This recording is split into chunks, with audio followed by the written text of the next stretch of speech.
Welcome sa Dries TV. Kung interesado ka sa ganitong news, huwag kalimutang isubscribe ang ating YouTube channel. Maraming salamat! Welcome po ulit sa ating panibagong update tungkol kina Kim and Paolo Abilino. Sa bawat update natin, tatalakayin natin ang mga pinag-uusapan sa mundo ng social media tungkol kina Kim and Paolo Abilino. Kaya naman kung hindi pa po kayo nakasubscribe dito sa ating channel nako, i-click nyo na po yan and isama nyo na din ang bell button. So ayun, welcome back again sa ating YouTube channel mga kakimpaw, and sa update natin ito, ang pag-uusapan natin ay tungkol sa mga importanteng ganap kina Kim and syempre kay Paolo Abilino. Pero bago po ang lahat, maraming salamat sa inyong patuloy na pagsuporta at pagsubaybay sa mga daily update natin. Kaya naman bilang pasasalamat, narito po ang mga napili nating komento patungkol yan sa naging previous update natin. Unang komento mula po ito kay Ginang Marlene Acorda. Sabi niya, napaka-generous kasi ng Kim Pao kaya ganon din ang mga supporters. Hindi lang basta-basta supporters, kundi meron ding ibang advokasya sa pag-share ng kanilang mga blessings para sa mga kabataan at ordinaryong mamamayan. Kaya proud me as Kim Pao fan, God bless sa ating lahat, lalong-lalo na kay Kim and Paolo Abilino. Yes, maraming salamat Ginang Marlene Acorda, no? Talagang napakaganda po ng layunin ng advokasya ng mga supporters po ni Kim and Paolo Abilino. Talagang ginagaya po nila si Kim and Paolo sa pagka-generous ng dalawang to mga kakimpaw. Tunay nga po na huwaran si Kim and Paolo. Diba? Kasi naada po yun ng mga fans yung pagtulong na ginagawa nila sa kanilang kapwa. Kaya nakaka-proud lang po na ako ay isang Kim Pao fan. Tayo ay isang Kim Pao fan mga kakimpaw na napakabuti po ng sinusuportahan nating artista. Karapat dapat po silang suportahan mga kakimpaw dahil patuloy po silang tumutulong sa mga nangangailangan. And syempre maraming salamat din po sa mga grupo po ng Kim Pao fans na talaga naman pong nag-e-effort tumulong at magpahatid po ng mga donasyon at biyaya sa kanilang mga kapwa. Mabuhay kayo mga kakimpaw at lubos ang aming pasasalamat sa inyong kabutihan. At ang pangalawang komento naman ay mula po kay Ginang Bernadette Quirino. Sabi niya dito, correct Miss Durs, dapat wag na nilang pansinin kung ano ang pinopost nila tungkol sa Kimpaw. Toxic lang yan sa buhay. Basta ako, ang Kimpaw ay stress reliever. Madaling sabi, anti-aging ang Kimpaw. Ignore nega, sa good vibes lang tayo sa ating mahal na Kimpaw.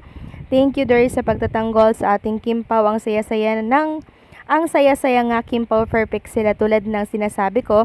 Pinagtagpo sila ni Lord at walang sino mang makakapagpasira sa wonderful couple, Real Kimpaw. Maraming salamat po sa komento, Ginang Bernadette Quirino. So gagawin natin yung ating maabot ng ating kaya para po maipagtanggol si Kim and Paolo Abilino laban po sa mga bashers and syempre sa mga kumakalaban po sa kanilang dalawa.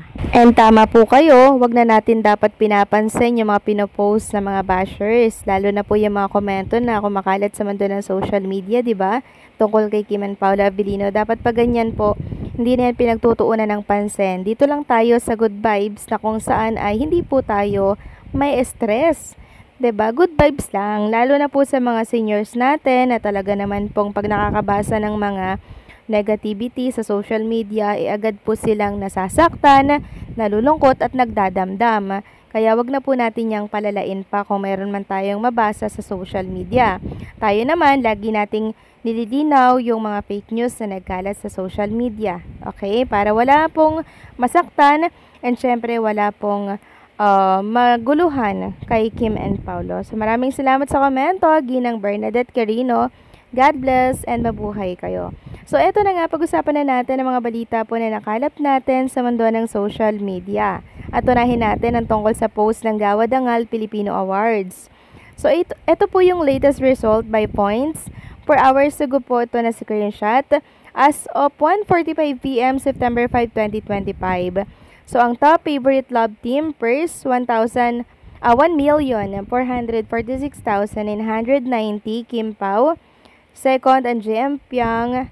Third, Dasbia, Kyrene, and Astres.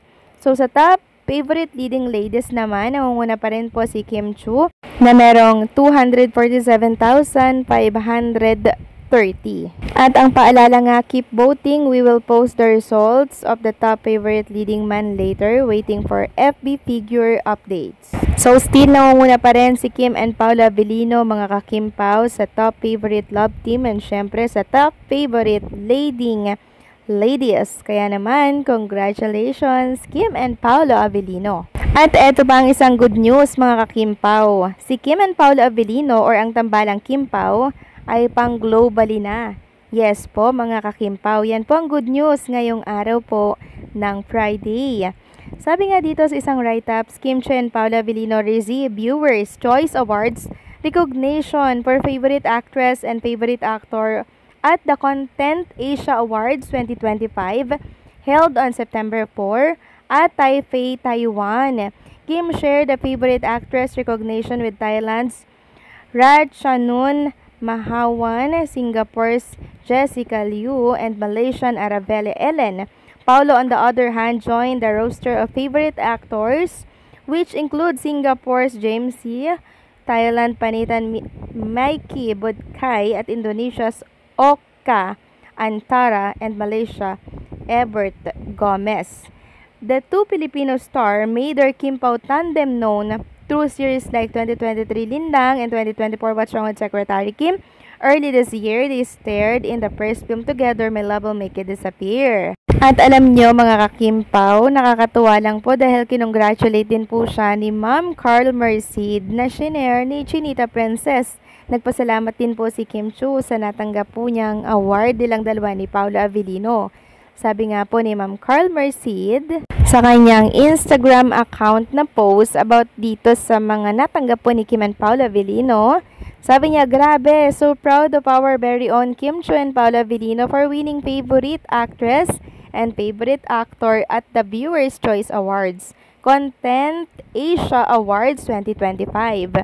My hashtag Kimpaw heart is overflowing with happiness. Surely, papunta na tayo globally. O, grabe, diba?